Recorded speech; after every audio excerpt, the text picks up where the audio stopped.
This is Wrestling Chat with Friends. I am Cheats 2 Belts, and I'm holding it down for our team tonight. Shout out our favorite heel Megan, who's not on this week, but she is getting everything ready for her new adventure. So we're going to hold it down talking all things wrestling banter, and I am joined by, as always, our very, very special co-host, the Collector. Elliot the Collector, how you feeling today, my guy? I am here. I am present. I am accounted for, and I'm accountable. We do have a full show today. A lot of stuff to talk about. So we'll get Collector's Choice out of the way real quick. I don't usually get to feature WWE stuff. I choose not to because of Megan. I usually show AEW stuff that I have. But tonight, I'll bring it out because we don't have Megan tonight. This was from the WrestleMania that never happened. The WrestleMania from 2020. There we go. Ringside chair. On the other side, it's got. Look at that! Wow. Yeah, picked it up. Picked it up after WrestleMania, which again, these were the ringside seats that they were selling because they never got used. Yeah. So that is my collector's choice. Yeah, thanks. I got my most expensive collectible, and the last thing I've purchased from WWE directly. So I'm here. Let's get started. Let's get it on. Good to see you, Cheats. Well, look, today is a special day, as it always is a special day when we have the crossover episode, if you will. This might be the first official crossover of 2022. I think so. I think so. Maybe something like this. We are joined by the homies, Chris Mack, Mo, No Words Barred podcast. What is good, fellas? Welcome. We got a lot to talk about. Yes, we do. It's been. For me in Mo's case, it's been a minute since we last spoke on our No Words Barred, and a whole lot of shit has happened. Especially in the wrestling realm. Vince is gone, like he's gone. And now we got this Cerebus here of Nick Khan, Stephanie McMahon, and Triple H running shit officially, and it's exciting. It is scary at the same time. We're gonna get all into it. We're gonna get all into it. Mo, how you feeling? You feeling good? Yeah, man. Yeah, I'm feeling very good, man. Like what Chris was saying, it's been a very crazy a week too. There is always an inside joke that we have now, because it just so happens to happen every time. It's always the day after that we record an episode. It's always something big, something crazy, dramatic, crazy happens. That week was very light. That week was actually light leading up to that point. And it was like, well, we finally got a light week for once. And then the very next day, the bomb drops, and you're like, it's big time. It's big time. Well, look, Mo, I'm glad to see you. I'm glad to see you healthy and recovered. You and I both. So you went down, and I was checking. I texted you to check on you, and then I went down the following week. What? It got me too. It got me and the family the following week. So we were playing hurt last week. We're back at it this week, and we're gonna start this show like we always start every show. I'm gonna jump right to Elliot the Collector. Elliot, what are you popping for this week? What has happened since we last visited 7 days ago, and a lot's happened, that got you popping out of your chair, excited about the wrestling world? Man, I could probably say a couple of things, and even as I'm speaking right now, I don't have one that jumped out at me. I'm trying to sort through everything that I saw during the week. I think kind of overall, it's going to my current sort of feeling about what's popping me is probably going to be the topic A on the show tonight. It is there's a new culture in the wrestling world, or a different culture. We have a situation we haven't experienced in decades. What's it going to look like? Will it be different? Will it be the same? AEW, I think, is gearing up to have a pretty amazing fall season. So just the anticipation of what's to come in Q3 in the wrestling world has got me popping. I'm excited about some returns. I'm excited about new management. I want to get into it with you guys about what that can mean. So that's all causing me to pop a little bit this week. It's the dawning of a new era. All right. Well, I'm gonna jump in and just say, I think what you're really alluding to, because if Saturday Night SummerSlam was any indication of what we can expect from WWE under the creative direction of Triple H, if that is it, now it may not have been, but if I'll check with the group, but that SummerSlam was awesome. It was a very, very good show. I agree.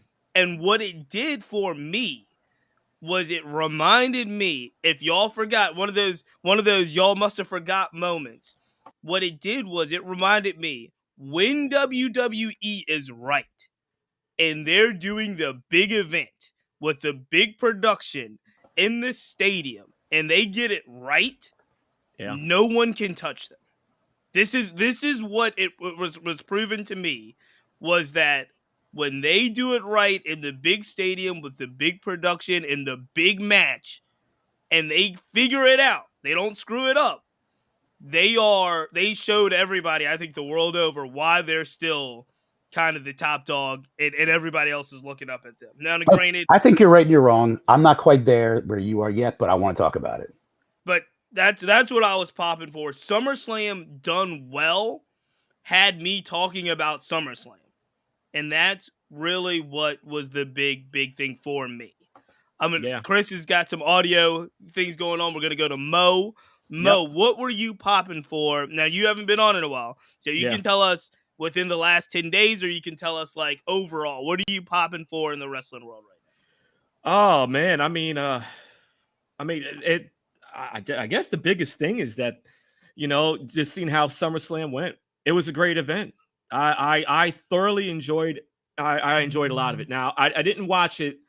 I didn't watch it live, but I saw it the next day, and man, like that, those matches. What can you say? I mean, then they start off the right match to start off the night. I mean, it's just Bianca and Becky started it off. The way the card was structured, and it wasn't a lot of like extra stuff that necessarily you see, like because they just want to fit stuff in. Just the flow of everything was great. But honestly, though, the big pop is still, I can't believe Vince is not in charge. He's not in charge anymore, or charge as in, everybody feels that they know. But yeah, that's the biggest thing, man. That's the biggest thing to me. I mean, who really would have saw that happen? Yeah. I have not known wrestling without Vince McMahon being in my entire life. Right. And that goes for everyone, 50 and younger. Yeah. So let's go to Chris. Chris, what were you popping for, whether there's the last 10 days or just you haven't been on the show in a while? What's the pop? What got you out of your seat wrestling-wise right now? Well, Bayley's back. That's for me. Bayley is back, and she brought Dakota Kai and Io Sky with her. Dakota Kai was the big shock, though. Right. Because no one heard from her since, when she was released, a few months back. And, and she kept herself quiet. She just went on to do some Twitch streaming. And, for a minute, the wrestling world looked like they were about to forget about her, and she shows up after Bayley makes her return to a huge pop. And I'm like, yo, what the fuck is happening here? And it did, from that, we see that her return was like, that was earmarked like months ago. Like really, they the Dakota, that's Bayley stable thing. That was something that there was their idea. And apparently, I don't know if it's legit, like for real, that Vince like took the Knicks to it and said no, or if it's more along the lines of Triple H now being in control fully and bringing some of the people that he did like back, and and going full bore with it with his vision. But this is it was a shot in the arm that the Raw women's division needed desperately, and the women's division in total needed. And now with Becky being out for a while with that with her shoulder injury, it's just give room for the new call-ups to breathe and to grow and to be introduced and to develop the characters and just get a lot of time in. And this program right now, it really helps Bianca the most because now she's really coming off as this defending, fighting face champion, and now she has adversity of a different sort towards her going into his facing Bailey and her crew. And I'm just looking forward to that. They gave almost an hour and a half, maybe 2 hours dedicated to the women's division and to that storyline on Raw, and it was great. And I'm looking forward to see what else they got planned for SmackDown, what they got going on there. What a shot in the arm. It was a shot in the arm that we knew they had been teasing Bailey since like WrestleMania, trying to figure out how Rumble when too. she was healthy, when she was coming back. She did her part excellent with, on social media, like tweeting stuff. Not yet. Oh, you thought I was going to be here. But they timed it perfectly. And whether it was planned or whether it wasn't, Dakota Kai and Io Sky showing up at the time they showed up was a huge nod to the black and gold brand. It was a huge nod to Triple H and a stump. So whether it was planned or not, whether Vince had it in his mind, whether or not, but them coming out when they did, it was the first thing that the world said, oh, Triple H has got his thumb all over this. Yeah. Yes. And it was so awesome because at the end of that SummerSlam as well, and we can go through it, but at the end of that SummerSlam as well, it finished with, oh, Triple H has got it. This is going to be different. And so I don't want to jump too far ahead, but I wanted to allude to it, and Elliot talked about it. Everybody's talked about it. This is, in many ways, Steve Jobs coming back to Apple. This is Triple H having creative ring against the rest of the world with the understanding, let's not get it twisted. He was demoted and then removed because he lost to AEW. That's the way Vince saw it. They were, we were going head to head on the same night. First of all, it was, we're not thinking about any other companies. Then it was, let's go on TV head to head on the same night. Right. Get trounced. Then it's, let's move nights, right? And then they were still getting beat for the most part where Vince wasn't happy. And then it turned into Triple H, the black and gold brand is over. You're out of there. You're sitting down. Now, this is where we are now. Not only is Triple H back with that lesson, right? With that lesson that he's kind of his butt kicked the first time when he went head to head with AEW. But now he has all the toys at his disposal. He's got full reign in everything. And he's going to, I think that what Triple H has the opportunity to do, and this is, you guys correct me if I'm wrong, but I think they have the opportunity to basically Attitude Era, basically the NWO. So now AEW, don't get me wrong, AEW is not WCW at this point. It's not the NWO at this point. But close. But they're an insurrection. And now that Triple H is clearly aware of. And now he has all the toys at his disposal, all of them. Not just what he thought was the lesser league or whatever. And he gets another shot to put his imprint not just on the wrestling world but also to have an impact on AEW. What do you think one, do y'all think Triple H is looking at it that way?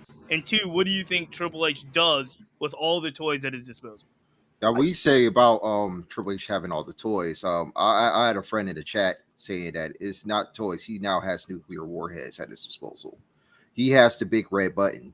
And now he's getting control, and have this creative outlook on the main roster, working with the likes of Roman Reigns and seeing how the rest of his title reign goes, because he has 4 weeks to build this match with him and Drew McIntyre and go from there. Of course, you have Riddle, Bianca Belair, Liv Morgan now, developing, as a star in her own right with the SmackDown Women's title.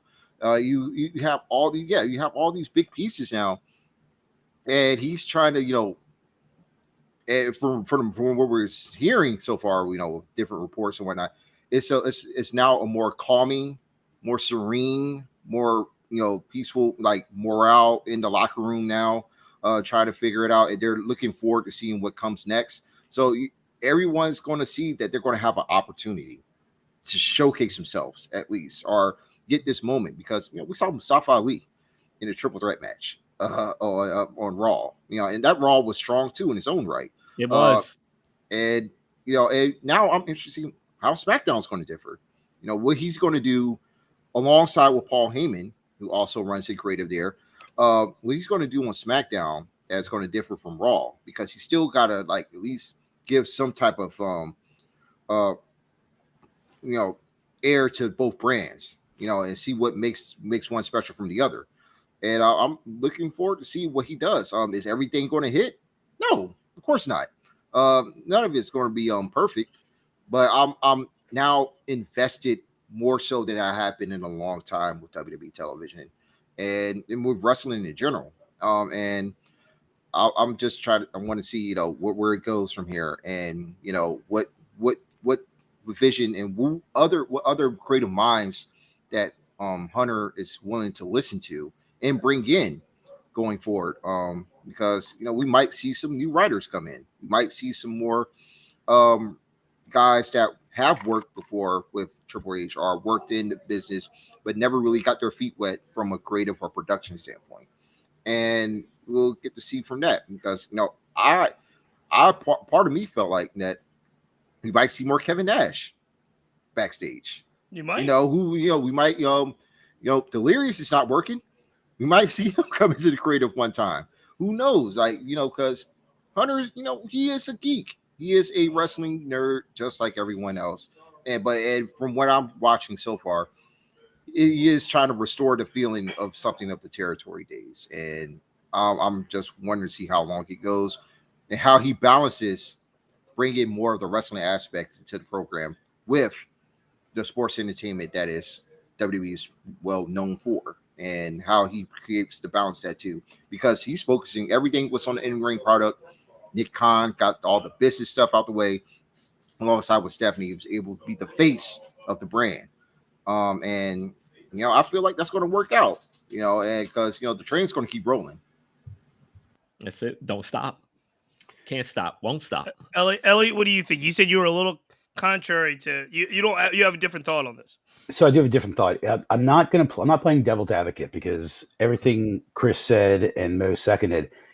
Yeah, I mean, that's what I think a lot of us. I think some of our enthusiasm is driven because, well, Vince is out, so the alternative is basically everything we think has to be better. The sample size is just too small. I want to ask an honest question. And this might be difficult with hindsight, but if we watch this SummerSlam and then watch this Raw, and Vince, there had been no change in organizational leadership, what would we have said about those shows? Would we have said, whoa, Vince, would we have felt that different about it had we not been aware that Vince was not around at all? I don't know. To every point we made about those shows, you're right. It felt a little different. They featured the U.S. heavyweight title big time on Monday. They did a vignette. It was wonderful. And if we want to see some of those titles elevated, because they haven't had much attention paid to it. What they're doing with Bobby Lashley is tremendous, but it just doesn't feel as wholesalely different in this small sample size as what I think we all want to happen. And Triple H, I thought his NXT product was great. It did not perform well in the ratings. There are a lot of things that probably caused that, but Triple H, is he one of the greatest ever? Is the game? Is he up to this challenge? We sort of assume, if he brings in Kevin Nash and elevates Shawn Michaels and suddenly Sean Walton's backstage, do we want that? do we want that? I don't know. I don't know about that, but Nash is a good mind. Though. Let me respond, just because I thought you had a really good question. My read is, and I try to look at the product without. I understand what the dirt sheet baggage is, or the behind the scenes stuff that's happening. However, I've always tried to look at the product, whether is it a good show, is it a bad show? And yes, I think we have a very small sample size of this kind of news regime, but I would say that SummerSlam, from its entirety, was probably the best show of the year. It's probably the best WWE show that they've had this year.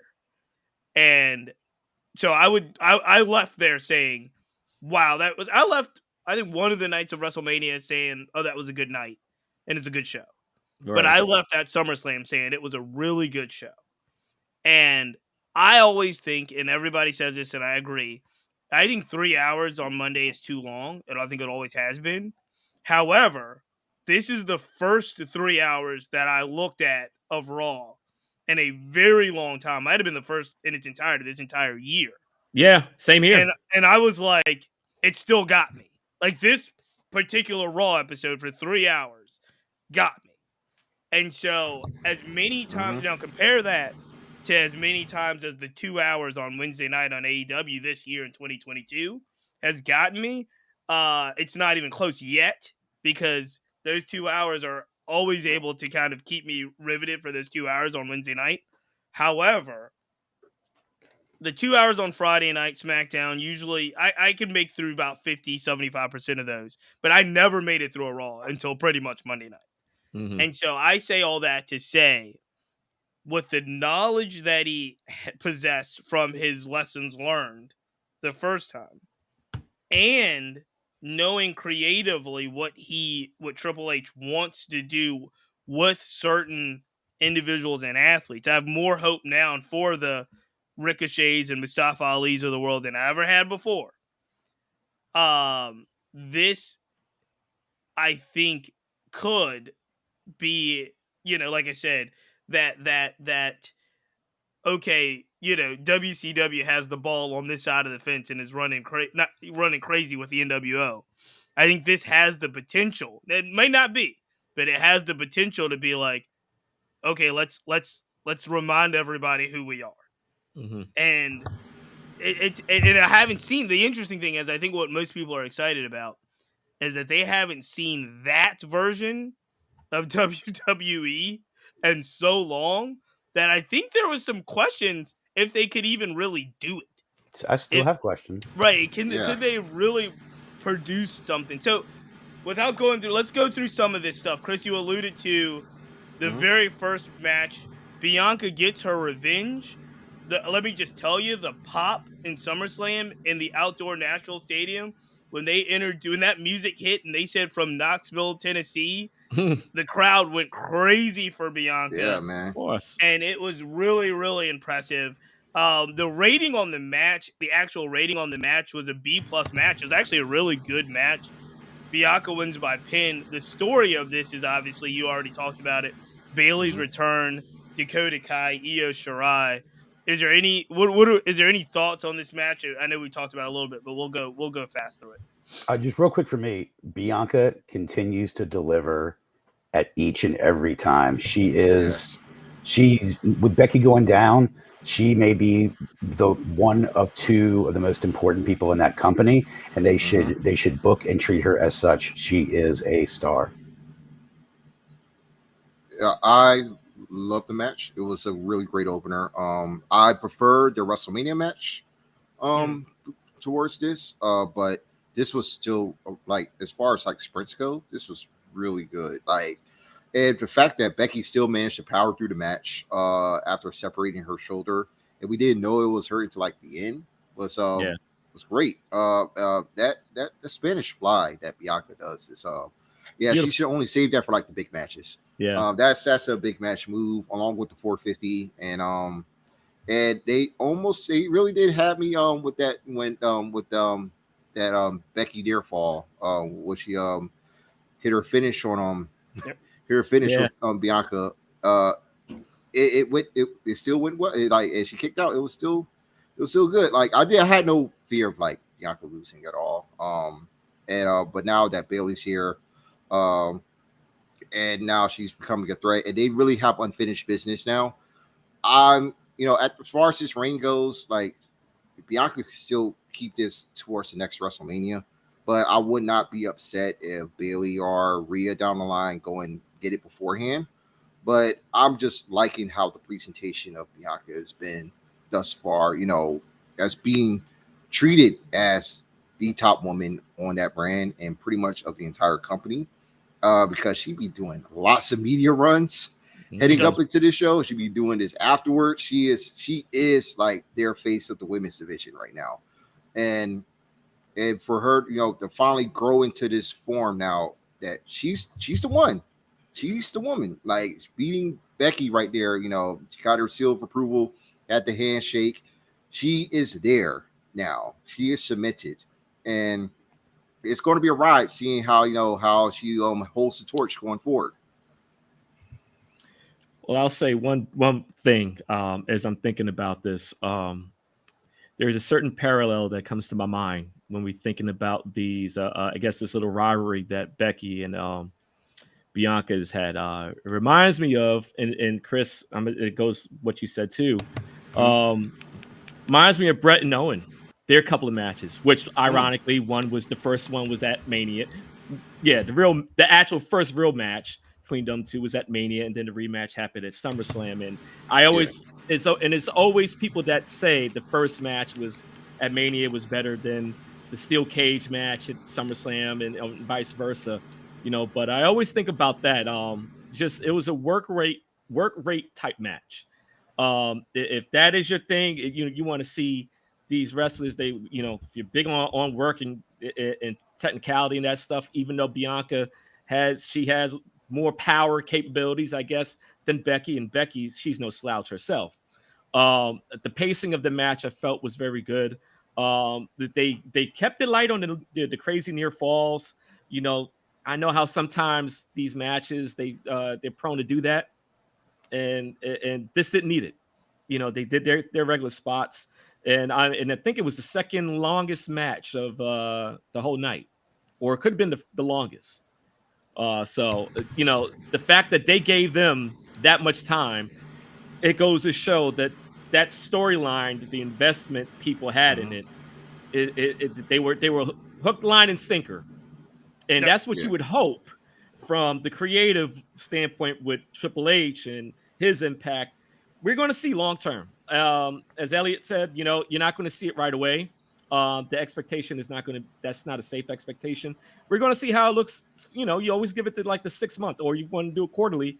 3 months from now, we're going to see how everything looks. With that said, I will say this, that Becky sliding in, coming to Bianca's aid when Bayley and her crew rolled up, that felt like Triple H. I will concede a little bit. I think that was a Triple H call, a Triple H move.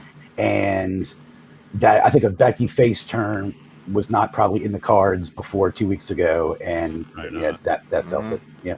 Yeah. No, I agree with everything you guys said. There's one small part of me that as soon as the match goes past 2 minutes, and Becky doesn't, and Bianca doesn't squash Becky, I still feel like they need to be some retribution, some get back. I'm like, look, she needs to squash this chick like she got squashed at SummerSlam last year. But I got over that personally, and I actually there's still this very, very now stronger before, but there was this thin hope that when Bayley and the crew started rushing them, that's when you would see the Sasha return, the Sasha and Naomi return. But I think now they long play that.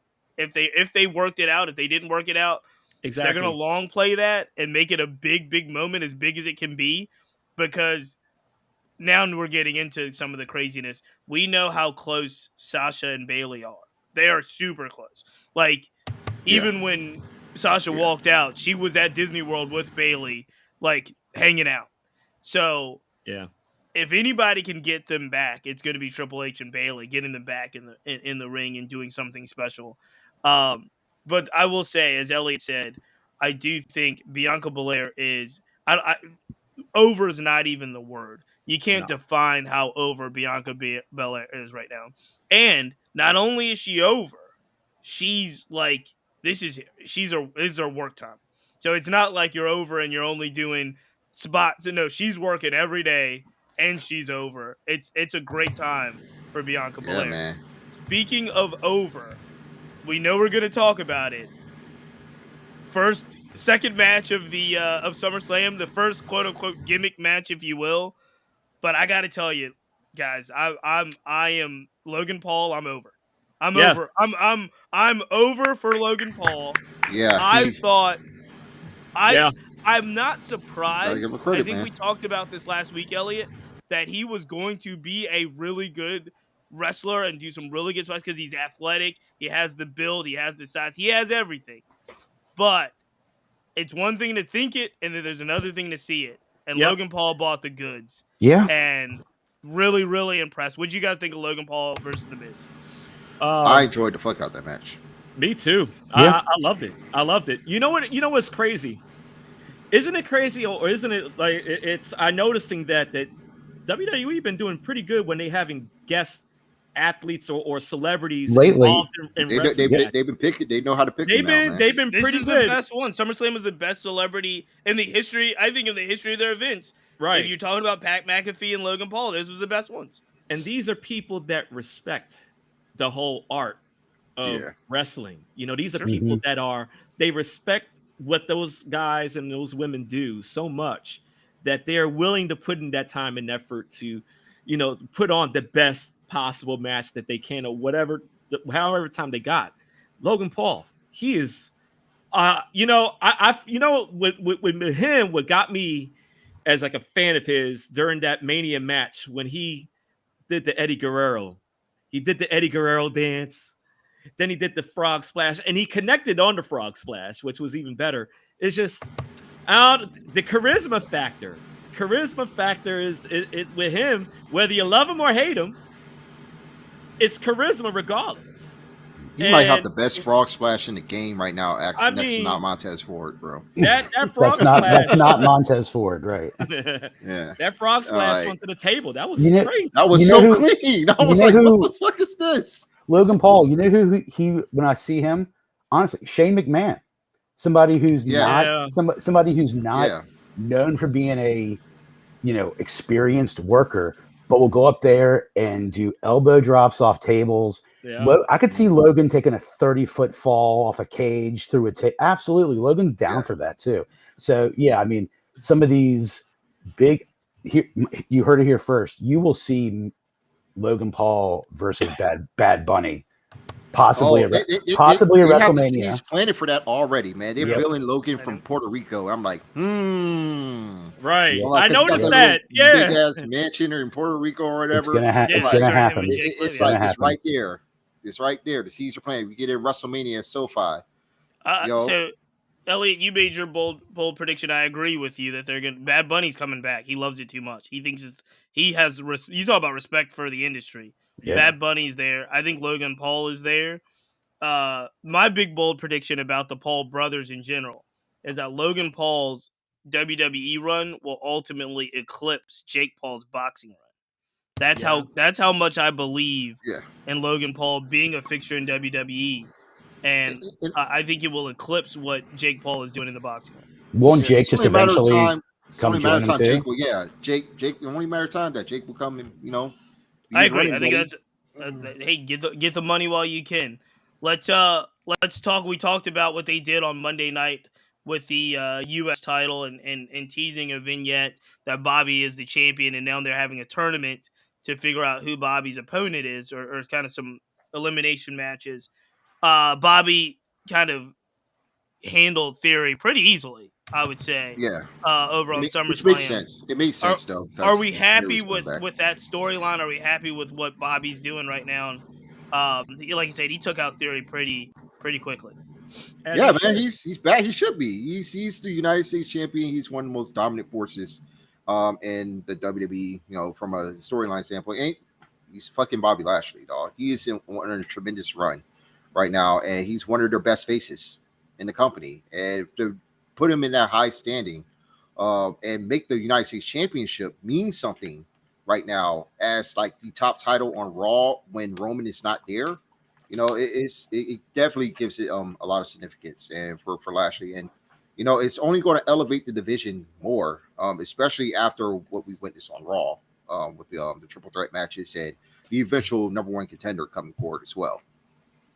I think it's excellent that Ciampa is featured in this as the first, you know, competitor under this new sort of open challenge regime. I think that was the right call. All 6 of those guys that competed on Monday will be worthy challengers for that title over the next few months. And honestly, any 6 of them could on some pay-per-view dethrone Lashley, and they'd all come out looking good still. You know, I don't think AJ needs a rebound yet, but some of those guys like Ciampa and certainly Ali, they all should be carrying that title at some point in their careers. So the next several months, you know, through Mania, there's a spot for all 6 of those guys somewhere, and then culminate with something big. Yeah, and they can always heat AJ Styles up for anything. Because he is the ultimate tool, you know, utility set right there for them. Like he could be in the United States title picture. Yeah, 2 months down the line, they can heat him up as the #1 contender for the WWE title. Who knows, man? Because that's how he is. He is just a consummate professional, and he delivers, man. He delivered this week, this past week too, and you know, it's all looking pretty good, man. Right now, you know, still some things to figure out along the way as we continue to run down this card. Yeah, go ahead, Mo. No, I was going to say that ending to that first triple threat with Mustafa doing the 450 splash and then right into the Styles clash. That was beautiful. And right on Miz, like the flow of it was just so beautiful and crisp. I looked at it, I was like, man, that's awesome. It was super subtle. I rewound it and watched that moment a few times, and it wasn't until the 3rd or 4th time when I saw how Miz helped launch Ali back up into him, and you know, you would have noticed it, didn't see it, but they all worked so well in concert with each other. All 3 of those guys are great. Yeah, I just didn't know when Bobby got so over. I knew Bobby was over, right? But after he destroyed Theory. After he destroyed Theory at SummerSlam, if you noticed after the match, they were all doing like the Bobby, like they did it with him. And I was like, yo, when did this happen? I think I tweeted, this is Bobby's best run. Like even when he was champion, he wasn't over like this. So this is the first time where I was like, maybe they were right getting dismantling the Hurt Business, because I'm still mad about this today. I'm still mad about the Hurt Business. I love the Hurt Business. Dismantling the Hurt Business to me was like the worst move in the history of WWE.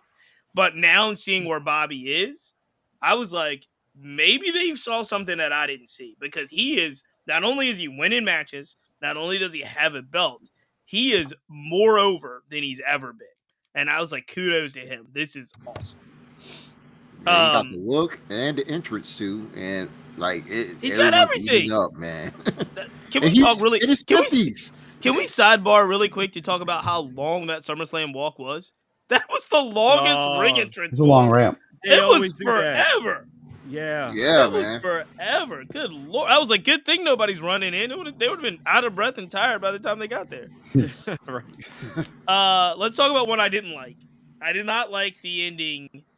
I did not like the ending at all about the Mysterios and Judgment Day. That match sucked.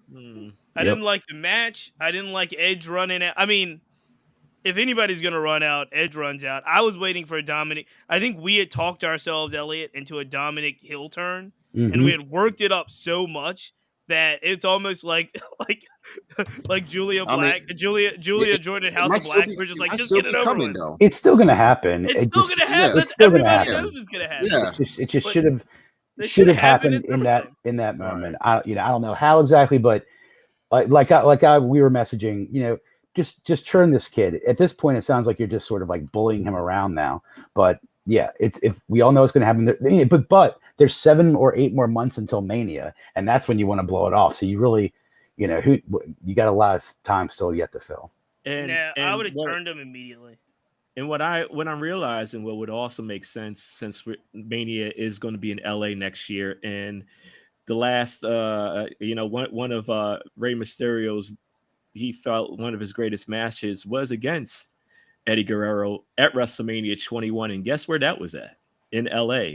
So if you really want to think about it, and knowing Triple H, who knows, he loved Eddie. He could do that as a nod as to Dominic and Ray having that match, at Mania. I think that it'll be a full circle moment.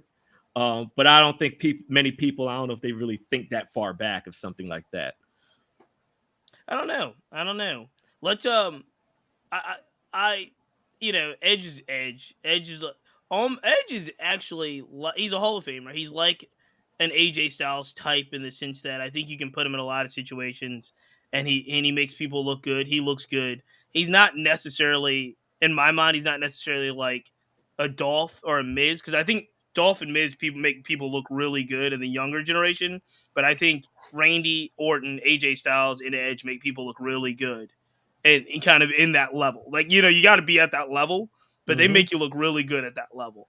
Let's keep breezing through because we got a lot to talk about and we're getting short on time in certain aspects. Anything outside of the Pat McAfee intro, which was glorious. The male choir I thought was phenomenal. Anything that stood out outside of, obviously we kind of knew what Pat could do from his NXT days, and he didn't disappoint. I thought the intro for McAfee was great, but anything that any takeaways from the McAfee Corbin match? It was fine. Yeah.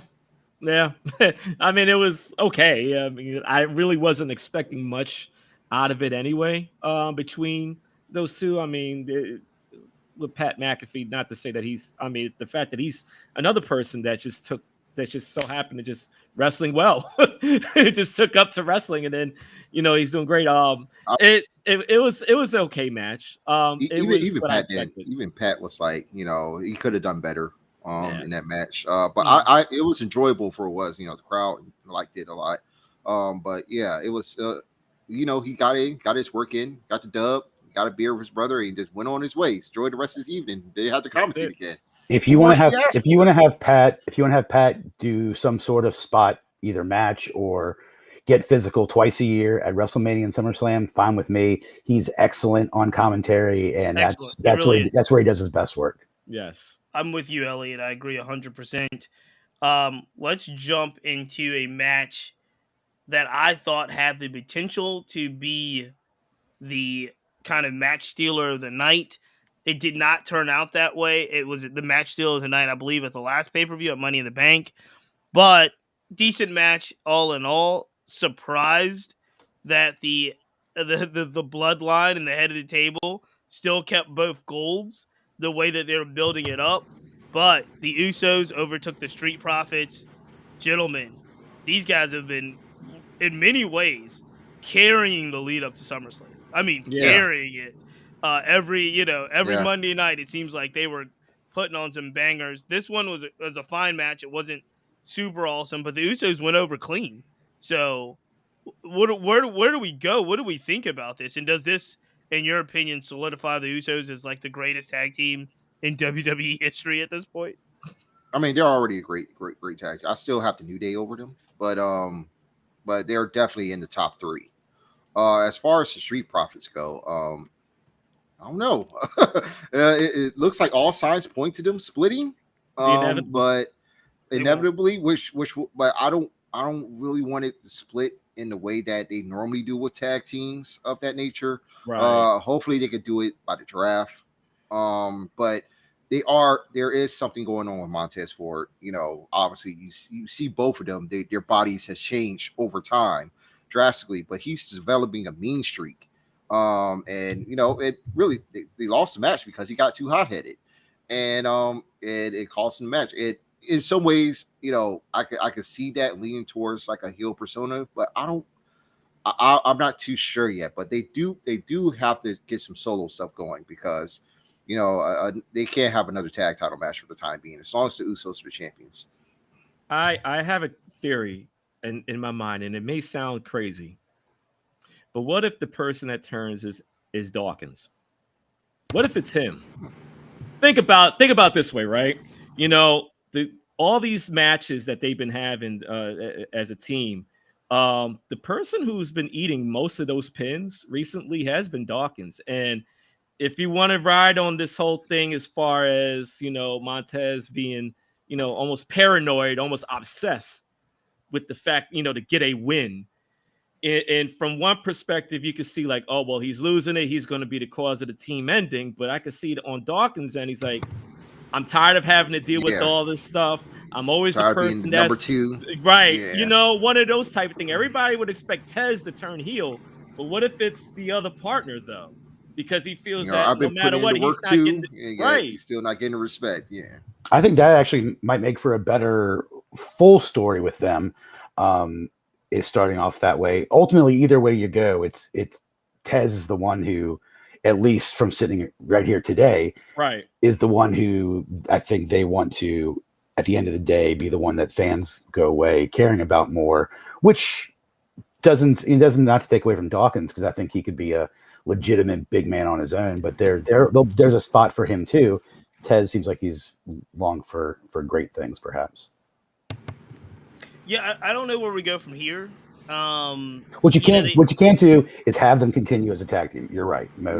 No, it's over at this point. Like, you think as a tag team, at this moment, as a title challenging tag challenger, team? No, yeah, can't. At this it was moment, interesting the way that they decided. Was it Monday night they did the paper rock scissors and then Tez just ran to the ring to take the solo match, right? Again, that also plays in what Mo was saying. I think this plays into it. Might be something that Doc is going to be having issues with that. But they also, if you notice, the commentary team, and this is definitely people in their ear, have really been flattering to Dawkins on like when he's in the ring. If you notice, they know they're not blind. They know that Tez has star power all over him. They know the crowd responds to Tez. But I don't think they're done with Dawkins yet. He's not going to go by way of what's it, Tucker and he ain't Tucker. Henry. He ain't not Tucker. that. You know, When people do like and people do like his personality as well. So I think that there is a place for Dawkins. I actually just want them to stay brothers and want them to realize, kind of like the New Day did when it was Big E's turn. You notice Kofi and everybody was just like, Kofi and Xavier was like, Big E, it's your turn. Like, go, brother. You're like, we're going to support you. That's kind of what I want for the Street Profits, but I'm not exactly sure. I will say this.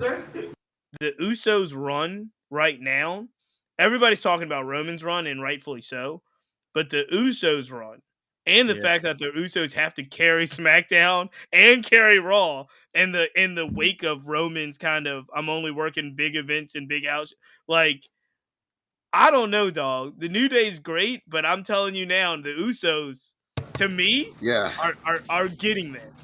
They might be there. They're one of the ones, man. They're one of the ones, you know. And they're so good. They're so good. I mean, at this point, it's like 1A and 1B. You put them in the ring now, if I had, basically, I'm with you. Right now, if I had a confidence meter, like put these two in the ring, and who do I want to see go? It's going to be the Usos right now. We can really the Riddle Seth SummerSlam moment, I thought was a throw-in. You know how, Elliot, you said that might have been Triple H's stamp on the Becky stuff? I just thought, like, hey, look, people want to see Seth. They don't have a place for him. Roll him out there for a second, do something, get the crowd up, and then leave. Like that. I mean, it had really no place in SummerSlam. We still don't have a real explanation for why they bagged that match. To add more heat to the show, you know, to their feud, because it really didn't really have a lot going for it up to that point. It just only makes it even more. You know, it makes it more engaging. That, especially when they have like a PLE or, you know, of their own, they're able to have all the time in the world. Because, you know, with SummerSlam, while it was still it was still a 4-hour show, they really were focusing heavily on Becky and Bianca, and Roman and Brock having a lot of the time in those matches. So a lot of those other matches, you know, the rest of the card kind of got cut short. Hence why, you know, the Usos and the Street Profits didn't deliver as much. So I'm seeing is that they're trying to build it to make something more fulfilling out of these two. But Chris, the heat was brought to SummerSlam. Kane was there. First of all, I hated that part. I didn't. If I never see Kane, if I never see Kane again in the rest of my life, I'm good. Yeah. Speaking of things that didn't get enough time and possibly could have been left off the show, Ronda Rousey, Liv goes over on Rousey in what people are calling a C- match. Mm-hmm. Any thoughts on? Less than C- for me, man. C- match. Any thoughts on Liv, Ronda? I'm happy for Liv, but any thoughts on Liv, Ronda, where we go from here before we talk about the big dog? Well, okay, I'm glad that Ronda turned. That's for it had to happen. Her run, her run with the women's title was okay for what it was. I mean, it did bring a spotlight to the rest of the women's division, and the others getting shine, but it was just something missing there. And now they finally have a baby face that can, that is beloved, that's quirky, that could generate sympathy in ways that Ronda cannot. And Ronda's still going to be fucking over. It's Ronda Rousey. She's going to be cheered no matter what, but she's playing the character that she has to play. And it makes sense, to have her there in that hero role and to have time away from, SmackDown at this moment to just let others, get their opportunity. And who knows, we may finally get that Ronda Shayna union that people have been clamoring for years, and it's just something that we have to look forward to. So, but yeah, the match was bad. The story was good. Match was bad. Yeah, story was good. C- match, but A+ on Ronda going full Shamrock mode. Like, I love that. Yeah, like that. As soon as she went crazy with the crazy in the face and the refs, I'm like, ooh, she's going Ken Shamrock. Love it. Yeah, for as long as Ronda's been on TV in the UFC, she has a chip on her shoulder. So her being a mega heel plays to the handful of strengths I think she has as an entertainer. I don't think she's a tremendous entertainer. She is a legit fighter and badass, but for her sort of acting chops, she can't act much more than sort of how I think she sort of carries herself with a chip. So just let her run with that. Yeah, I'm 100% with you, Elliot. Don't try to, what's the word? Don't try to put a square peg in a round hole. She is a heel. The people want to boo her. Like, they want to be mad at her. You know what I mean? And they love Liv. Liv is over now. Liv has done everything that she's needed to do to be over. And there's the interesting thing about this whole thing is I love Liv being over. I love Ronda being a heel. And I love the place that it takes up. I didn't necessarily need it at SummerSlam, but I love the place that it takes up in WWE's women's division because we know that Bianca and Becky and Bailey, we know they're the A. We know they're the A side. We know they're the big dogs. And Liv's got a very cute story. She's got a cute belt, and she can take on Ronda, and maybe Ronda gets better. You know what I mean? Like, they have some room there to work. And hey, look, I'm glad that it is where it is and where it needs to be. Gentlemen, let's talk about this main event before we talk about other last matches. But the last match of this night, Roman Reigns, Brock Lesnar put on a show. They finally delivered. They finally followed up from their WrestleMania 31 match, man. Let's talk about it. What was it? No disqualification. Did it have a theme? I know it was like last man standing. Last man standing. It's WWE staple, man. That's their best match right there. Elliot, I'm going to go to you first. Well, I think I want to defer to you guys. Okay. You guys will have much more to say about it, so I'll just say this: the near falls were exciting. Those two, especially. I mean, I'm sure y'all have seen it on.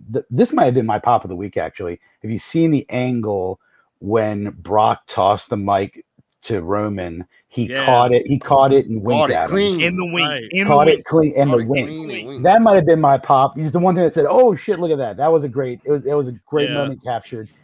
For what WWE does, which is sports entertainment, that would have entertained somebody who had never watched a match before. Hopefully that should have entertained 30-year fans of wrestling because it had a little bit of everything. I enjoyed it as much as I could enjoy a Roman Brock match, which is a lot. But yeah, it sort of delivered. That was a big 4 pay-per-view, big time main event, and it hit. Yes, they made like Brock Lesnar look like fucking nemesis out there. It was so hard to kill this guy. My gosh. Like, what did it took? Like 3 title shots, camera shot. money and all the equipment on top of them. Yeah. And in the commentary too, Michael Cole being like, "Just stay down." Like, it was great. It was great. This is the moment I wish count faster. Whether it was Roman doing this to Brock, or I kind of thought when the idea popped in my head, I thought, oh man, this is how Brock's going to beat Roman tonight. I thought that load lifter that Brock was going to put it down on Roman and maybe hold him down, pin him underneath that front loader for a 10 count. I sort of envisioned that at one point. Didn't envision him lifting the ring we up. Got something better. Yeah, but that was even better. Insane. Go ahead and move the ring 25 feet. And what a bump that Roman took when they lifted that ring up, because he was on the edge of the ring side that went up, and if you notice, he had to bump his way down to the bottom. Right. And so many things could have went wrong. None of them did. And I will say this: we have gone through a year and a half, 2 years of we've gone through over 700 days of this Roman run, and crazy things have happened. Things that I thought was the dumbest things. We've had spontaneous rope breaks. You know what I mean? And the Finn match. There's things that Roman always wins with some like insanely hokey, crazy thing that makes me mad at the end of the like. You're better than this. This time, when they lifted the ring up, I was just like, oh my God, this is awesome. And I've never I didn't think I'd feel that way because I'm kind of the anti-Hoke guy, but I was like, this is phenomenal. Keep it going. And the idea, because at this point, I'm a complete Roman mark. I think he's the best thing in wrestling, pretty much, period. And the fact that he was able to retain, we're able to keep the myth or the idea that there's still a chance of Rock Roman at WrestleMania in LA with the streak going. These are all things that I was like, I'm living for this.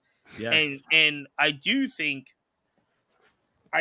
because of all the stuff that goes around it, I do think that we forget that Roman is actually working some hell. Like this run, he's worked hell of match, like really, really good work. Yeah. Whether it's the guillotine, whether it's the spear, like he's the match with Kevin Owens where he had him handcuffed and guillotined out. You know what I mean? Like he's taking on all the competitors that did it start with a smash of Bryan Danielson and the other guy and stack it, the smash and the stack. I don't know. I think it's a phenomenal run. And I think these matches, the Brock match, like the match that happened at SummerSlam main event, these matches are fitting. Like the actual work that takes place in those 40, 45 minutes are fitting of that main event, like title and banter, and he carries it so well. And I was really impressed. I thought the match was rated an A. I don't think it's a 5-star wrestling match, but it's a 5-star sports entertainment match. Hell yeah. It was the sheer ridiculousness of just number one, Brock driving the tractor down the aisle, and which was a smart idea since we was mentioning about how long that walkway is, and for him to just drive it up there and then him getting out of it and standing on it, I was like, what is going on? Like this is a crazy start, and then him doing the Lou Thez press from the top of the truck onto a Roman. Like I'm like, this is crazy. Man. It was a crazy Attitude Era brawl. That's what it reminded me of. I would say it's a definitive Brock match. It's such a spectacle. It is. Yeah. Yeah. Because that's what he is. He just does spectacles. His best matches are where he is just doing crazy shit. Yeah, just for the hell of it. I'm more and more impressed with him, with Lesnar. Like, this has been the best run of his career. This man bun character where he's been smiling. He's a show cocky. This is what we sort of all figured he had in him, but for whatever reason he had the greatest talker in the history of wrestling by his side. Nothing wrong if Brock doesn't speak, but that's sort of what we sort of put him. That's the box we put him in. Him coming out there enjoying himself. Like it seems like he's enjoying himself, but he's interacting with fans. He's announcing his own name. and it's really just the best run of a Hall of Fame career, no doubt. And again, like we were saying about, like, he's better now than he talks. He's better. People connect with him more. They enjoy him more. He's funny. Like, I mean, he's doing talking spots with Sami Zayn on SmackDown. That's crazy, but he's doing them, and it's funny. So it's like, Roman is better now that he talks. Mm-hmm. Brock is better now that he talks, and they're two completely different styles, right? If you're lining them up, but they're both so over and so endearing. I love it, gentlemen. Really quickly, where does Roman Reigns and Brock Lesnar, if that case, well, where does Roman Reigns go from here? Like, what? As he said, he smashed them all. What does he do now? He dropped that title to Drew at Clash because what else can he do? Who else can take him out? I'm like, it's either Drew, Bobby, AJ Styles. Right now, it's those three that I can think of, and Seth Rollins. And also when he comes back, Cody Rhodes. Those are the five that are only coming. Kevin Owens. Kevin, maybe, yeah. Kevin, we've seen probably, that, right? We've seen it. We've seen most of these. Yeah. You know, but we didn't see the Cody. I still think it's Cody. I think it's Cody. Yeah. I don't think. I don't know. Cody's gonna win over Roman though. I think none of them. I see that over Seth. It's the Rock. It's the Rock at Mania. None of them. He holds it till at least LA. I mean, that's fine. I'll be in Mania anyway. So if that happens, I'm right there front and center. So let it happen. If the Rock beats, if you're holding out for the Rock and Roman at WrestleMania, and the Rock's planning on going over and holding that title, the only person he'd lose it back to is Roman. So I don't see it having a title. No. You don't see the Rock going over. You're seeing Roman going through the Rock too. Then they're really in a box. Then what do you do? I don't see Roman having the title. Oh, you don't see Roman having the title at WrestleMania. Okay. Well, timing wise, with Cody's injury, he'd have to give it to win the Royal Rumble. I mean, it's a bit of a box. It's, that they're in right now with this because he's been established as so dominant and so awesome, and it's worked for 700 days. But like, you have to at some point. It can't be 900 days. Like, that'd be ridiculous. Why not? Well, they did make sure to mention who were the people above him as far as collective time that they've had the belt. So I mean, how many days Pedro Morales had it again? I can't like 3.5, like 5 years. I thought at one point, or San Martino had it for 5 years. We'll look had like 5 years, like something like that. Yeah, whoever's like the third or second longest reign, he probably might reach that. Bob Backlund, gentlemen, is number 3. From one legend to another, let's talk about it. After Saturday night, we went into Sunday really quickly on Saturday night. Shout out to our girl Amanda Nunes. Somebody mentioned Shayna Baszler, who got tapped out by Juliana Pena.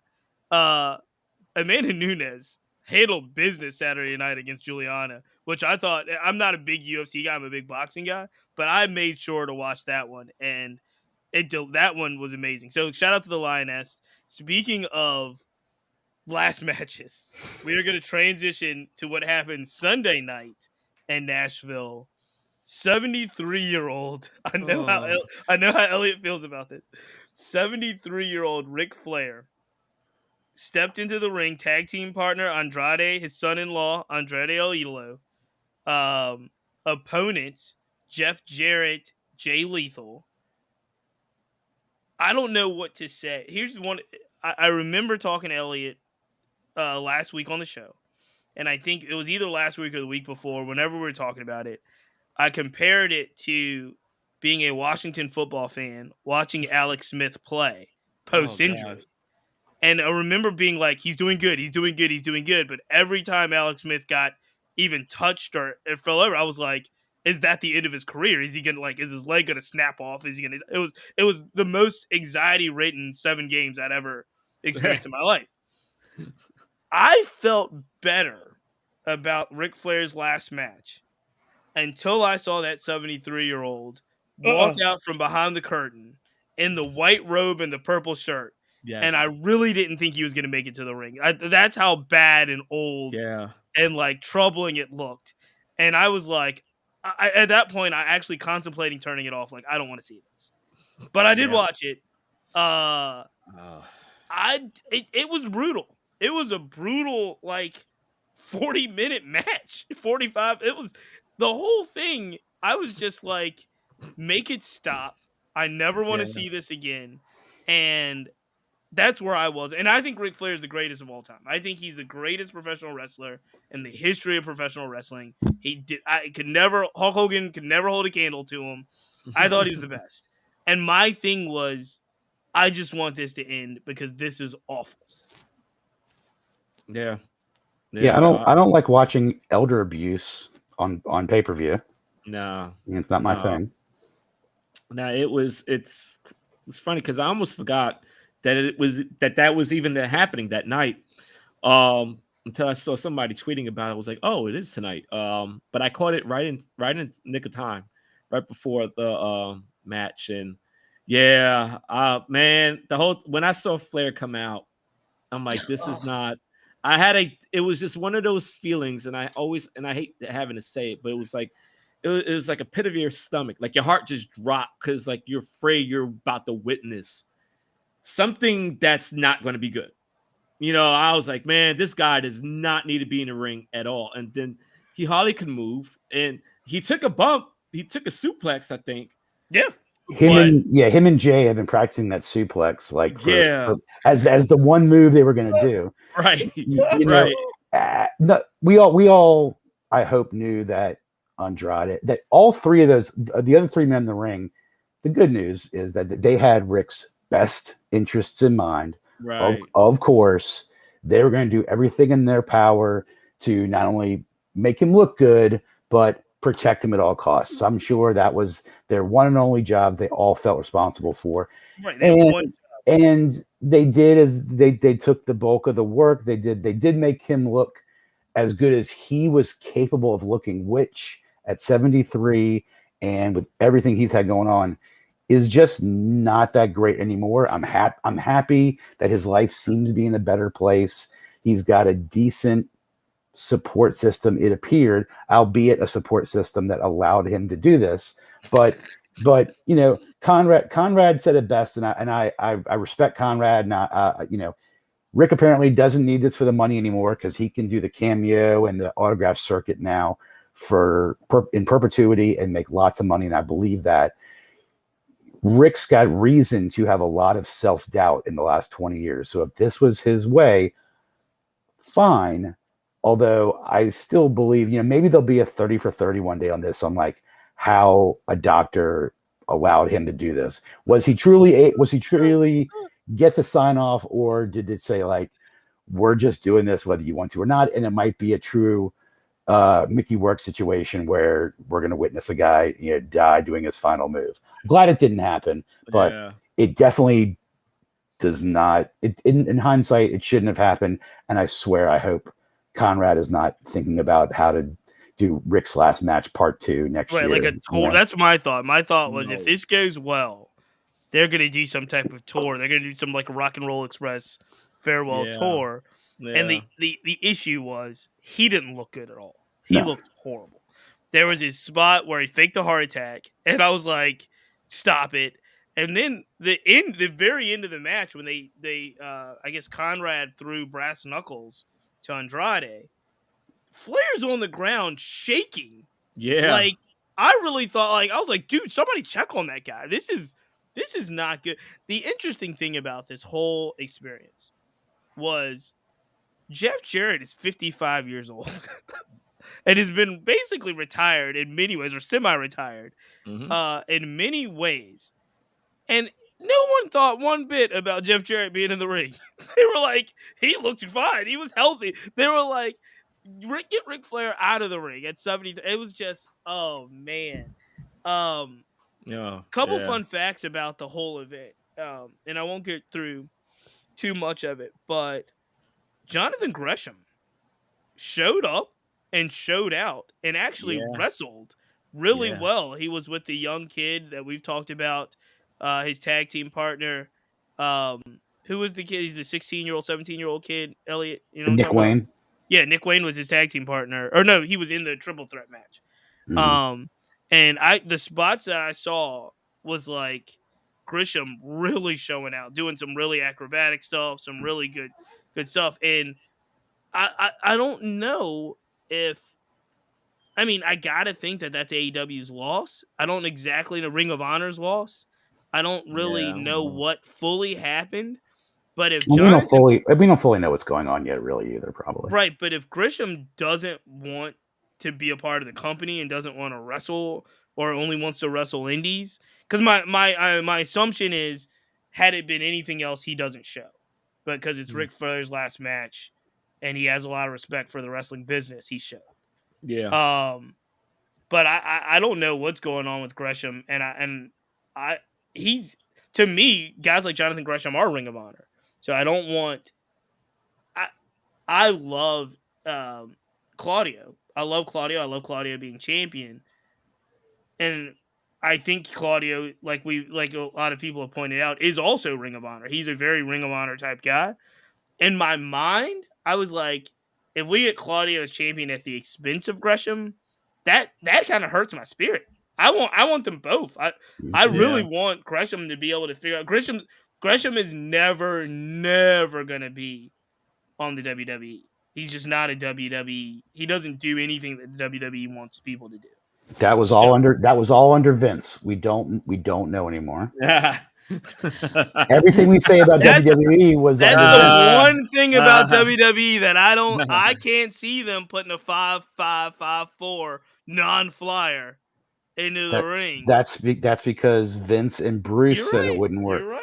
You're right. And that's really my whole point, is like, we don't know what the vision is. Maybe Triple H and Stephanie, and to an extent Nick, maybe they don't want to upset Vince at all while he's still alive. Like, who knows? I'm not saying Vince has any decision making or is influencing them at all. I don't think it's happening, but we just don't know what the separation is yet. But put it this way. I had way more faith in Tony Khan getting a Jonathan Gresham right than I do in the other company.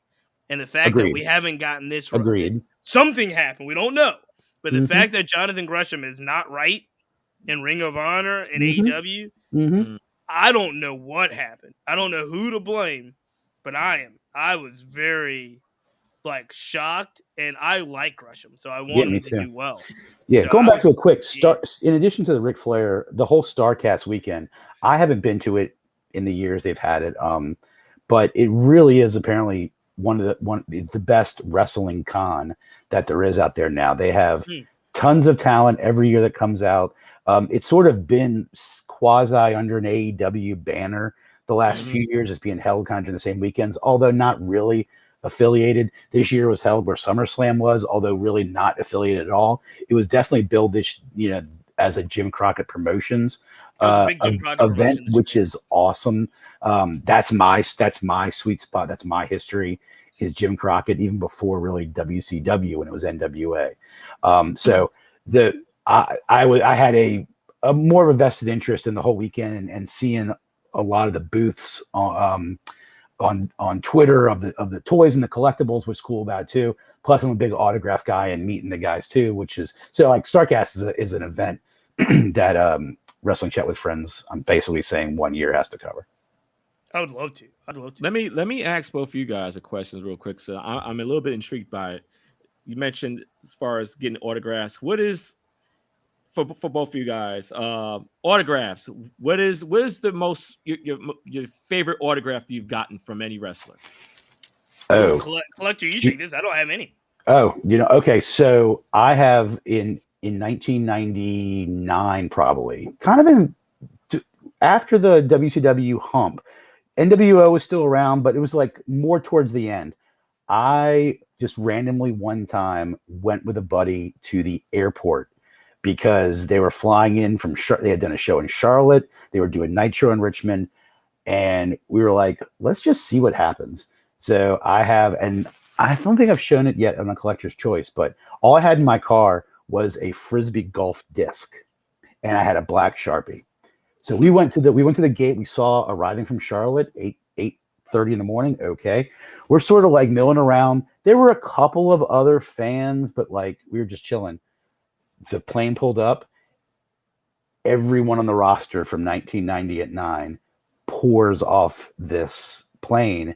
Wow. And between disembarking and luggage, they were all just chilling. So I have a Frisbee golf disc that has, I have to look at it, and a lot of it, it's almost blank now because it's faded over the years. But I had Diamond Dallas Page, Scott Hall, Chris Jericho, nice. Ric Flair, Booker T, Chris Benoit, Fit Finley, Gene Okerlund, Wrath from Chronic. Wrath. Juventud Guerrero. So yeah, so I have this Frisbee golf disc, and it's in the other room. It's very faded. There are a couple you can still see, but that experience, it was also the night after Mankind won the title on, or was the night? Maybe it was the week before Mankind had won the world title, because Diamond Dallas Page, when he got off the airport, went and got his boots shined at the shoe shine place, and I was talking to DDP about Mick Foley winning the world title, and he was saying, "Oh, I love it for Mick. He's such a great guy. He deserves it." So yeah, just having sort of an interaction with Mick. That is actually my second greatest wrestling day of all time, because I think it wasn't the same time I got to hang out at the Jefferson Bar after a Nitro where Hogan and Flair, and yeah, that night was amazing. We'll tell that another story. But my autograph history is that Frisbee golf disc, that moment getting those wrestlers, and then getting a Dusty Rhodes autograph by my brother got me one too. So those are my prized possessions, among lots of prized possessions, as you can see. Yeah, but, yeah.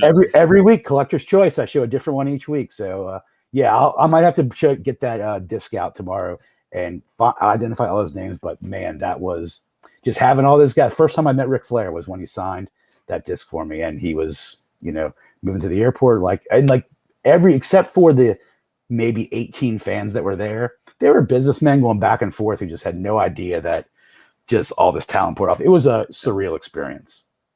Speaking of DDP, wasn't he at Flair's last match? Didn't he do a diamond cutter? Did he do a move? I saw him at he was on the roast of Ric Flair.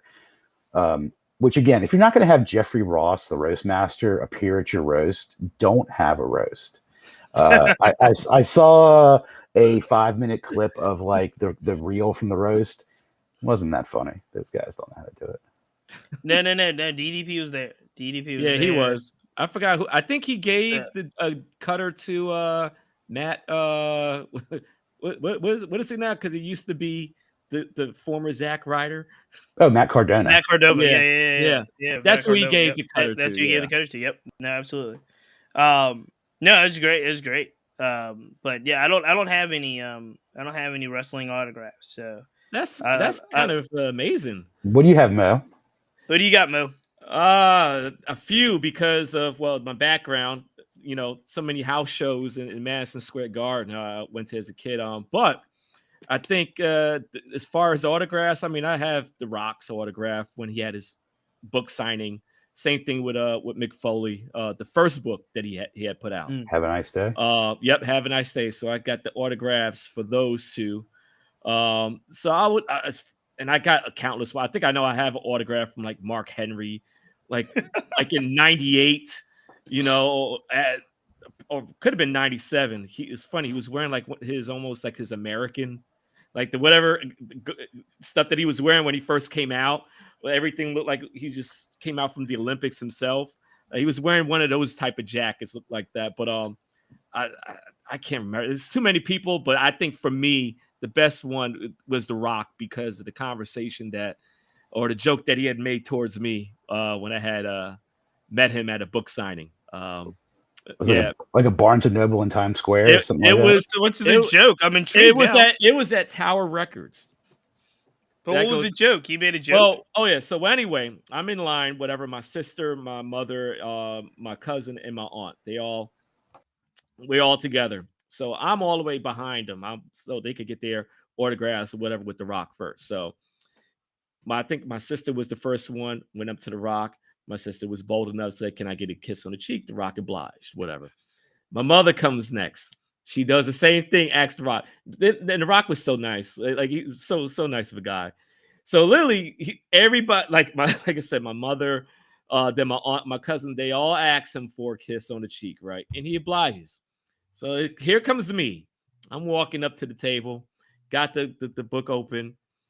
The Rock, he's about to sign, and then he stops midway, does the eyebrow, looks up at me. He's like, "You're not going to ask me for a kiss also, right?" And I was like, no, I'm not asking for it. Like, I don't want it. So then he laughs, he writes the book, I tell him thank you, whatever, and they get away. But yeah, The Rock once thought that I was going to ask him for a kiss, and you got the eyebrow raised, solid. You should have asked him for a kiss. You should have been like, make it happen. At my mind, I'm like, nah, I'm good, I'm fine. Gentlemen, this has been great. We got about 10 minutes left, and this is what I want to do, because there's a lot that happened in the world of AEW as well, and all the other stuff, but I wanted to cover what I thought was a pretty epic SummerSlam, and then talk about Ric Flair's last match. So what we'll do is, as we close out, we always talk about our moments, faces of the week, but I'll just leave it up to a moment of the week for you, or something going forward. If you want to talk or bring any of the, it was a pretty good week for AEW. It wasn't a bad week at all. But if you want to bring anything else up as we go around on our final round robin, and then we'll go to match of the week. But I'll start, because we didn't get a chance to talk about Hook winning the FTW title as much, but then the complete official dismantling of Team Taz took place over this last week. So Taz has announced that Team Taz is over, and we'll see where everybody goes kind of in their solo careers. And obviously, as big Ricky Starks fans on this show, we hope for the best for Ricky Starks, but the destruction and disbandment of Team Taz and what that means for Will Hobbs and Hook and Ricky Starks, that's what I am trying to figure out, and I will be intrigued on, especially in the world of AEW as we move forward. Elliot, what you got? Okay, well, my face of the week is usually non-wrestling related, but I'm going to tie it together with AEW today and talk about, I think the AEW universe is reacting to the Undisputed Elite breakdown last night, where Adam Cole, Bobby Fish, Kyle O'Reilly turned on the Young Bucks. I think that is a beginning of a big angle. And I think what it does is, and you saw Hangman come in, so I think we kind of can see what's going to be happening there. I think that's your trios finals right there, whenever that ends up happening. I love it. Yeah. And I think it also begins to sort of crack open the door for if and when Kenny comes back, if he's involved in that, or if he has something completely different. But that starting up Wednesday kind of got me excited for the fall, and really was what I think what my pop of the week was. But for my face of the week, I want to give a shout out to Tony Khan, not for his wrestling creativity, writing for Dynamite or for Rampage last week, but for the press release that was put out where he was announcing some promotions from within the company. People like Sanjay Dutt and Tony Schiavone, and they brought in Madison Rain and QT Marshall, all getting additional roles in the company that appear to be like Tony Khan appears to be revealing his inner circle. And I think that's good. I think I've been saying for several weeks that we don't really know who's in Tony's ear. Is he just sitting there in a room by himself writing whatever he wants to write because he has unlimited money and unlimited talent to sign? But the names that are seemingly in these senior positions now, senior executive positions, that's what a company needs to have to be successful. And Tony appears to be having a good team around him. So putting that team together is good news. I worked for a corporation for 23 years. It's also important to recognize your talent. So putting a press release out, showing that sort of appreciation, showing that trust, giving them platforms to celebrate your employees is key. And Tony did that this week, I think, with that press release. It's the one thing that will be a big measuring stick also with how this new WWE looks like without Vince. Vince did not have a great track record. It appeared, by all accounts, of celebrating others. He seemed to be wanting to degrade and humiliate and intimidate others. If Hunter celebrates his employees, both on TV talent and off TV talent, like, I'm going to want to know a year from now what's, and this is going to sound kind of silly, but like, people, they do surveys, like JD Power does surveys of employee satisfaction. I want to know if the WWE is a better place to work from its employees a year from now. That will be one of the biggest measuring sticks for me, is to how much it's turned around, because advocating for your employees is big. And I felt Tony really did that with that press release, in addition to being like good decisions too, just putting out there, say, hey, this is not just me, we're a team here. Everyone knows it's a team in WWE, but let's see if Triple H celebrates it, and Nick and Stephanie celebrate it like that and get that sort of reaction. I want to know how the employees feel 6 months and a year from now, and that'll tell me whether or not that company has really turned a corner and will get more of my eyeballs, my dollars, and my future viewing. There you go. Big one. I'm gonna pull an Elliot on the wait and see on the way that you were saying, let's wait and see on kind of the new WWE regime. Yeah. I'm actually going to pull a wait and see on this AEW talent roster expansion. So the names are, there's a great point. The names are QT Marshall, Pat Buck, Tony Schiavone, Madison Raines, Christopher Daniels, Sanjay Dutt. I'm interested to see how they fill their roles. Like, I'm assuming, and this is not knowing anything, you assume Madison Rain, women's division, Sanjay, Ring of Honor, Christopher Daniels, or Tony Schiavone, probably some type of the commentary media talent stuff. So it's like, how does it all fit together? And I will be interested to see how it plays. And I mean, you got to take all this stuff for what it is, and you got to see it. I was surprised that there were not any kind of major minorities announced. Tony Khan has been criticized in the past about how he works with minority talent, even though, yes, he is a minority himself. But that announcement did not elevate, if you will, any kind of minority talent outside. Obviously, Madison Raines is a woman. That's great. But it wasn't Sanjay Dutt. So we'll see how it goes in regards to, in particular, selfishly, in regards to like some of the development of like Jade's career and what we'll do with some of that stuff. So very interesting. I'm with you though, in the sense that I think WWE is a wait and see. I think that what we're doing with this expansion in the creative over with the talent division is what they called it on the announcement. With Tony Khan, we'll have a wait and see. They have a lot more to deal with over there now with a whole new brand in Ring of Honor and trying to figure how they merge that. So I'm excited. It's an exciting time. We'll give Mo the last word in the sense of, I will say the interesting thing, especially for the Black and Gold brand and Triple H, I think he's in it. I don't think we can look at what Triple H did in regards to relationships in the Black and Gold brand and see how it transfers to the big WWE main roster, simply because everybody knows when you have a boss and you're kind of an underboss, you can be the people person. You can be the person that's like, I'm rooting for you. I'll go talk to Vince. Well, there's no more Vince. So now he's the guy. And I think that's extremely different because he has a lot of good will with the Black and Gold brand, but he's a different guy now. It's a different job. Yeah. So with that said, it's so interesting. Mo, will give you the last word in regards to just anything in the kind of wrestling sphere. What are you going to be looking forward to in the next month or so? Well, the start of the piggyback of what you just said. It's funny, great segue. Triple H. My face of the week is Triple H. It's the fact that he has played the game and he has won in the end. He has won the game in the end.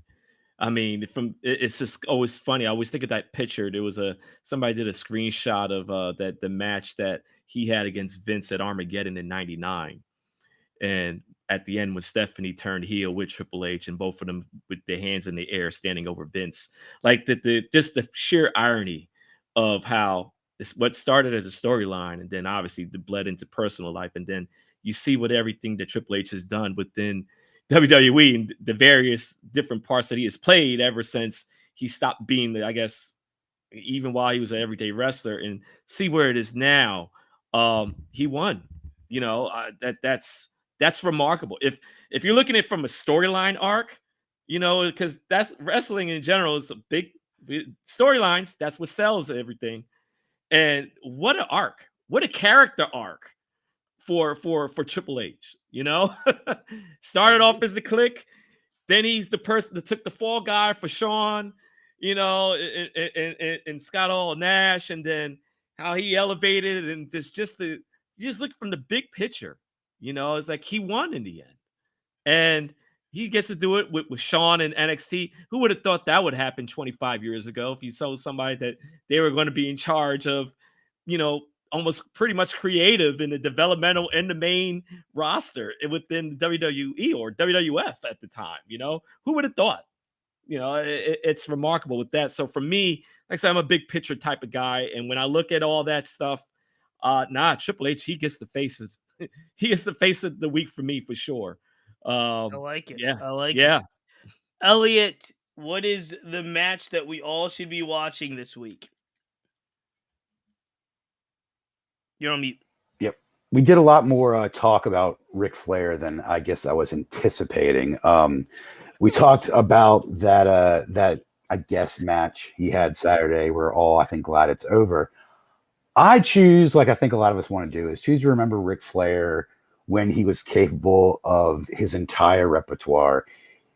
Cheats, I agree with you. He is the greatest wrestler of all time. That's not saying he's the greatest technical wrestler. That's not saying he's the most charismatic wrestler, although I think he might have been. He was the greatest wrestling performer I think we've ever seen. Now, it's very easy to go into the archives and pick from his classic matches with Harley Race, with Dusty Rhodes. He had some great ones. Ricky Steamboat, you know, those might be some of his best. So I was just doing a little bit of like surfing and diving around. And I found something that I think has a little bit of everything. It is a Ric Flair, Ricky Steamboat match, but it is not a singles Ric Flair, Ricky Steamboat match. On a random hot summer night, almost 28 years ago to the day, on July 30th, 1994, on an episode of WCW Saturday Night, a TV episode. And I'll post this on our Twitter feed at WCWF Pod on Twitter. My collector's match of the week this week is Ric Flair teaming with future Stone Cold, at the time stunning Steve Austin. Steve Austin was the U.S. heavyweight champion at the time. Ric Flair, and so U.S. championship too, also promoting that like we did on the show today. Ric Flair and Steve Austin versus Ricky Steamboat and the Icon Sting. It was the main event on July 30th, 1994. Before the NWO, before the Monday Night Wars, before the Attitude Era, because Stone Cold had the U.S. title. These four guys went about 12 minutes. Really exciting match, seeing four absolute icons. You can make an argument for those four on Mount Rushmore at three of them, for sure. So that's my match of the week. Ric Flair stunning Steve Austin against Ricky Steamboat and the Icon Sting from way back in 1994. We'll post it on Twitter. Cleanse yourself of what we saw Saturday night. Get some good Ric Flair in his like mid 30s probably action. The Steamboat Flair stuff is great. Anybody can go back and watch some of it. It's phenomenal. So loved it. Great call, Elliot. Great call indeed. Mo and Chris, No Words Barred podcast. Thank you, gentlemen, so much for our crossover of 2022. Anytime, you're welcome anytime. We love to have you on. This was really, really, really good stuff. And you guys got a show coming up. Are y'all gonna do it live, or like how are y'all doing this? Are y'all just recording it for? We're just recording it. Yeah, we're going to record it in a few minutes, and then the hope of releasing it sometime tomorrow. But Mo, here's my question: have you ever had Darius Lockhart on your show? We haven't had Darius Lockhart, We need and Darius we Lockhart on need the Darius show. Lockhart on. So. No Darius Lockhart on the revolutionary brother from the NWA. We love it. All right, gentlemen, it is time. We're going to count everybody out. Chris, I saw you came back. Thank you, Chris. We're going to count everybody out on 3, 1, 2, 3. Until next time.